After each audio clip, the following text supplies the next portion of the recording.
Asikubingelele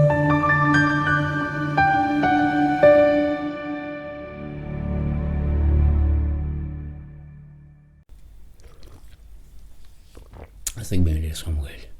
Kama ko pastor ni channel ni Flake. Nakusicela kwena ukuthi ngihambe isenze kuphela kuzona lekuseni ka 5 ntambama kuphela ungawusebenzisa WhatsApp, ungawasebenzisa ama SMSs. Le number eyama calls kuphela. Nakona inamba isense ngoba ungumlandeli le channel. When you come across this channel and ubuzicela nje iphupho, le number iyakela. Unless when you decide to ufuna umlandeli le channel yabo.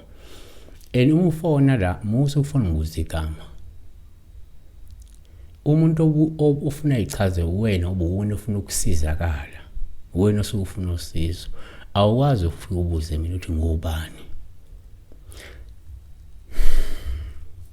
Umubuza iphupho, buza iphupho ufeza onke ama details noma yonke imininingwane yephupho liqala lize lifike egcineni. Bingelela cela futhi. So namhlanje nisibhekala uNomonde Shawuka 1960 at Nomonde Shawuka 1960 eziningi ngiyibonga qala ukusizwa ke saka Shawuka. Uthi sawubona phasa bengicela ukubuza la ukuthi ukuthini iphupha.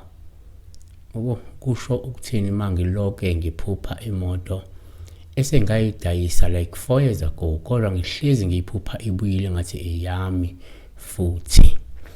Iphupho leli baningi abantu encathi banalo iphupho elinjengana leli. La khona umuntu ephupha imoto ayithengisa lokho ayibona le moto owner ehamba ngayo noma ebonisa ebaleni. Abanye baphupha imizi uthathu wathengisa umuzi. Kodwa lo muzi njalo umuntu uyibona ekulowo muzi ayuthengisa. Uyibona lo ke owner lo muzi awuthengisa uyabona. So kuyafana. Qala sibheka nje. Number 1. Ngokujwayelekile uma uphupha imoto owayithengisa kuwuphawu ubuma ibuyile. Ngoba lokho kungasho ukuthi kungenzeka idalwa zakho azange zikwamukele noma zisamukele isinqumo sakho sokuyithengisa futhi kufanele uyilande. Okay. Asithi number 2. Kwesinye isikhathi uma uphupha imoto owayithengisa ngabe uphawu ubuma ibuyile.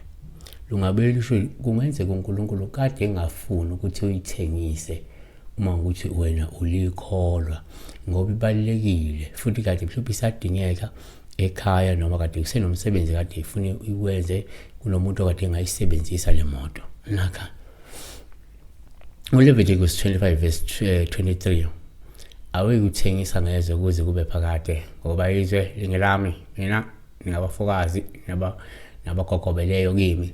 So ezinye izinto ziba isiphiwo uthola uNkulunkulu bekuphila lento wena usuyayithengisa kanti we own lento isiphiwo. 3. Ngokwesintu uma uphupha imoto wayithengisa kungaba uphawu ubuma ibuyile okungasho ukuthi awuzange uyibike emsamo noma usibike emsamo isinqumo sakho sokuthengisa le moto futhi ucela ukuthi bakuvumele ukuthi ithengiswe ngoba ke isiphiwe ezivela kuphi ezidalweni zakho. Kungenzeka kwakufanele mhlawumbe uqale ngokubika kuqala ukuthi nayi imoto ngiyafuna ukuyithengisa ngiyayithengisa. Uthola imvume. Yabo?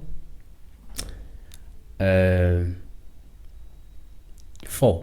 Kuyenzeka futhi uma uphupha imoto wayithengisa ubuphawu esingathanda njalo uma uyibuyile olusho kungenzeka wayibika emsamo ngesikhathi uyithenga kodwa angayibika uma useyithengisa. Kuyenzeka abanye abantu uma bethenga izinto uyayabuye lento azoyi-introduce la khaya kujatshulwe ayibike mhlawumbe yena ngithenga imoto yabo. Ngesikhathi seyithengisa akasabuyi la khaya emsamo azosho ukuthi sengiyayithengisa le moto yabona kanti wayibika eqaleni. Njengomuzi umuzi abanye bayibika imizi bahambe befaka idalwa kuleyo mizi kuleyo moto kuleyo muzi okuhamba uthengise kodwa yena wawubika umuzi ofaka idalwa uzawuthengisa futhi. So kunezinto engathengiswa lihle umuzi awuthengiswa nemoto akumele uyithengise mangukuthi uyibikile kusho ukuthi ufuna ungaphambi ukuthi uyithengise ibika kuqala ngokwesintu. So ngabe into kanjalo yabona, noma imoto yesithwalo-ke wathwala ngale moto-ke, ley'lwane zakho wathwala ezazi kuphela imoto ngoba isithwalo, wawulanda imuthi othile nowalanda into ethile, wena wasuthenga le moto, usuyasuke uyayithengisa le moto nantona, le moto ingamandla lento owayilanda. So lezi ilwane lezizolwa lokhu zifuna le moto ibuye ngoba wena le moto akusi ithukuthu zalona, ithukuthu zalezi impoko owayilanda, zalezi inyoka owayilanda, zalezi ilwane owayilanda, zale igubhu owayilanda, ayibona. Zolwa-ke lena ngoba usuthengisa into efana naba uyithengiswe efuna ifele labaleni.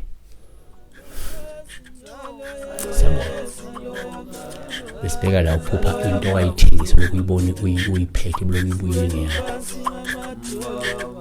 Kuleba uyo Jesu, siwe ni pasi na matulu.